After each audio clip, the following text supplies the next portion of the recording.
La asombrosa y poco conocida profecía de la beata Anna Catalina Emmerich, quien resucitará en este final de los tiempos.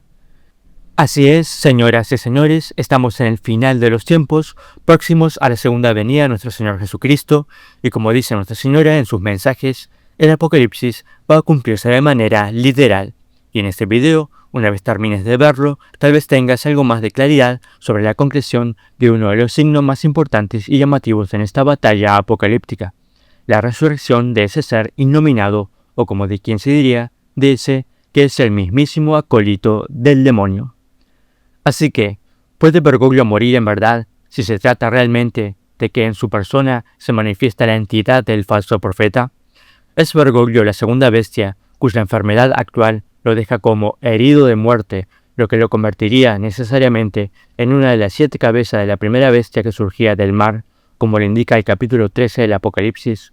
¿O será que Satanás tiene tanto poder como para resucitar a alguien, o simplemente es un truco del buen manejo de las fake news y de una muy habilidosa y amañada puesta en escena? Quédate hasta el final para que tratemos de descubrirlo juntos.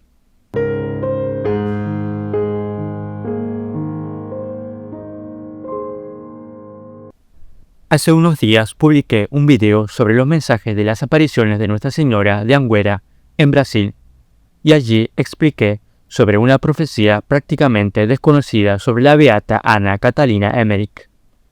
En esta profecía se exponía sobre la figura de un ser o de un alguien que volvía a la vida. Me enteré de esta profecía gracias a que, en el canal de Arturo Picatoste, haciéndole una entrevista a Mauricio Osaeta, este último traía una misteriosa visión de la beata. Al querer recuperarla no encontré el video. Desconozco si el video ha sido borrado o se lo borraron o simplemente está por ahí escondido o descatalogado. Tampoco encontré dicha profecía en toda internet. Pero no fue a gracias hasta que un amable espectador mencionó la palabra clave que yo estaba buscando para hallar con el material perdido. Esta extraña y antigua palabra era la palabra catafalco.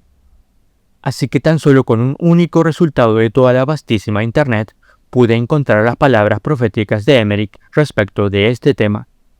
Originalmente, en este caso, la profecía se subió en un blog de alguien llamado Antonio M.R., allá por el 23 de abril de 2012, y luego reposteada por el blog de En Cristo y María, en noviembre de 2016.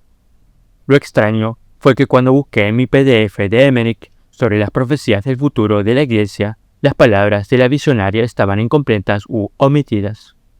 Por ello, no sé si exista una edición antigua de los escritos de Emmerich, tal vez la utilizada por Antonio M.R., que sí tenga la profecía completa, o simplemente esa parte extra del material profético fue inventada por alguien más, por lo que estaremos hablando de un material apócrifo. Pero, en vista de que, de alguna manera, estuvo avalado por Mauricio Osaeta y parece auténtica, la voy a exponer de todas formas. Ya el tiempo sabrá aclarar mejor las cosas, y vamos a ver cómo esta profecía tiene que ver con lo que el apóstol San Juan dio a conocer en sus escritos, porque si alguno todavía no está interiorizado y es nuevo en estos temas, hoy en día estamos ya transitando por la mitad de lo descrito en el libro del Apocalipsis, como bien lo ha dicho Nuestra Señora. Aclaración y contexto sobre la palabra catafalco. Un catafalco es un túmulo o plataforma elevada, cuidadosamente adornada, que se erige en el interior de los templos o lugares donde se celebran exequias solemnes. Reyes o reinas, duques y papas lo utilizaban en sus funerales. Los materiales eran casi siempre peribles, maleables y poco costosos, como madera, yeso o cera, que con frecuencia se recubrían con suntuosas telas. Dado que se trataba de obras efímeras, los catafalcos eran desmontados después de los funerales y sus partes y materiales reaprovechados para otras exequias solemnes o celebraciones cortesanas. La profecía en cuestión. Visiones de la beata Anna Catalina Emmerich. La falsa iglesia. De la obra de los espíritus malos en la falsa iglesia. 12 de noviembre de 1820. Viajaba a través de una comarca sombría y fría y llegué a la gran ciudad, Roma. Vi allí de nuevo la gran y singular iglesia que se estaba construyendo. No había nada de santo en ella. Vi aquello de la misma manera que veo una obra católica, eclesiástica, en la cual trabajaban en común los ángeles, los santos y los cristianos, pero aquí la colaboración se hacía de otras maneras más mecánicas. Vi arriba dibujar líneas y trazar figuras, y vi cómo, enseguida, en la tierra, un hombre había levantado un plano, un dibujo. Vi la acción de los orgullosos espíritus planetarios en sus relaciones con esta construcción, hacerse sentir hasta en las regiones más alejadas. Vi llegar hasta distancias inmensas el impulso dado para la preparación de todo lo que podía ser necesario y útil para la construcción y para la existencia de esta iglesia.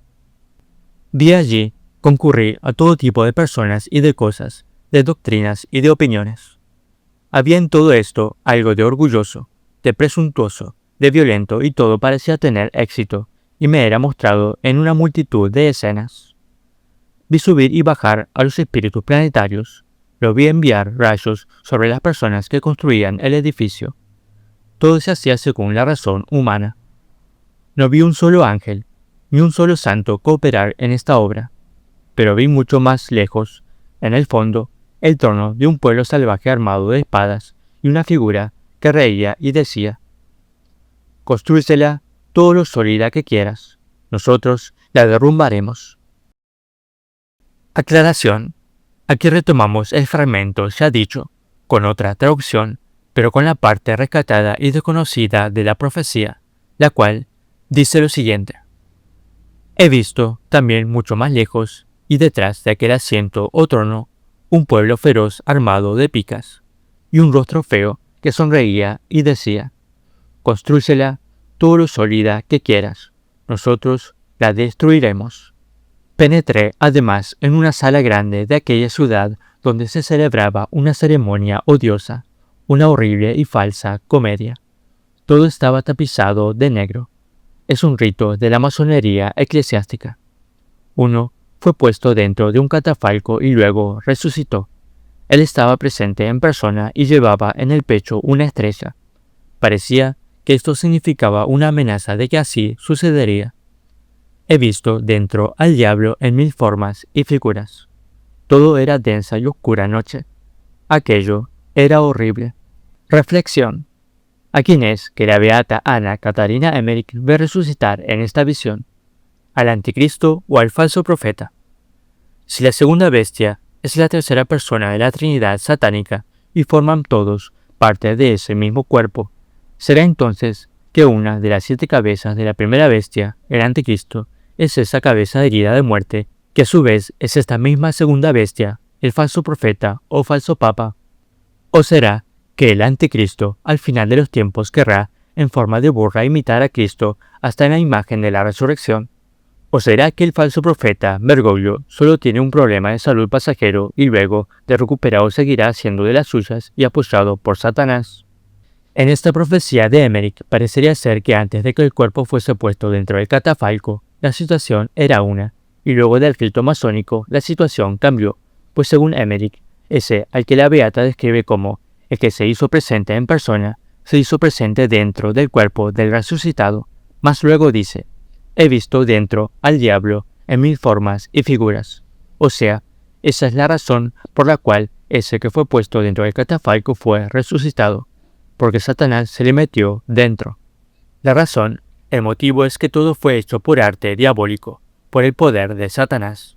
Ahora la pregunta sería: ¿ese diablo es el mismo Lucifer u otro demonio de alto rango? Porque Emmerich lo llama él, o sea, es como si dijera es él, es el mismo diablo. ¿Será que Lucifer puede repartirse entre el cuerpo físico del mismísimo anticristo y el cuerpo físico del falso profeta? ¿O Lucifer estará en un cuerpo y Belcebú en otro? De esta forma, se explicaría entonces potencialmente Apocalipsis 13, versículo 13, es decir, que la segunda bestia pueda realizar grandes prodigios en favor de la primera bestia y, además, lograr maravillar a los habitantes de la tierra, porque, tal vez, así podrá ser como Satanás actúe de forma presente en el cuerpo de ese que fue resucitado. Hace maravillas y prodigios porque Satanás está dentro de ese cuerpo resucitado. Nótese también que al principio se aclara que la gran ciudad era Roma, lo que Nuestra Señora en Nazaret describe como la sede del Anticristo, allí donde los masones han puesto su base de operaciones, como en su momento lo anunció proféticamente el Papa León XIII. Aún en este lugar sagrado, donde fue establecida la sede de Pedro y la cátedra de la verdad que debe iluminar al mundo, han elevado el abominable trono de su impiedad, con el designio inicuo de herir al pastor y dispersar al rebaño.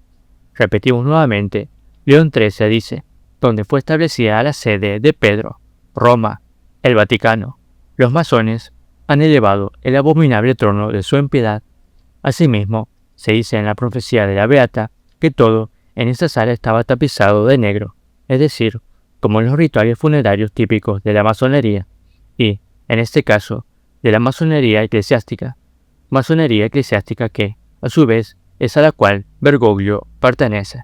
De esta manera, si es el caso, puede que veamos resucitar a Bergoglio, pero ya con el demonio adentro del cuerpo, para realizar esos grandes prodigios y, entre esos grandes prodigios, el de hacer descender fuego del cielo a la tierra en presencia de toda la gente.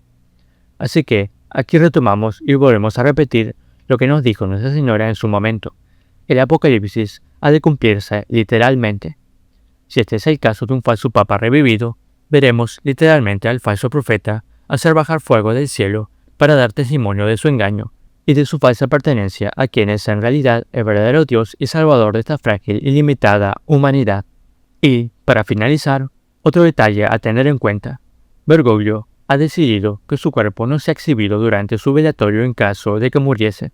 Esto, aunque afirmen que el cuerpo está dentro del ataúd, podría indicar que sus restos no necesariamente estén en el mismo lugar donde lo estén despidiendo, sino en otra ubicación secreta, prestándose a algún preparativo oscuro o ya a celebrar un rito masónico, tal como tan asertivamente lo podría estar profetizando la beata Ana Catalina Emmerich para nuestros tiempos. A pesar de todo lo dicho, y sin intención de querer adelantarnos, sino, por qué no, de tan solo pretender teorizar al respecto, al fin y al cabo, la única realidad son los hechos.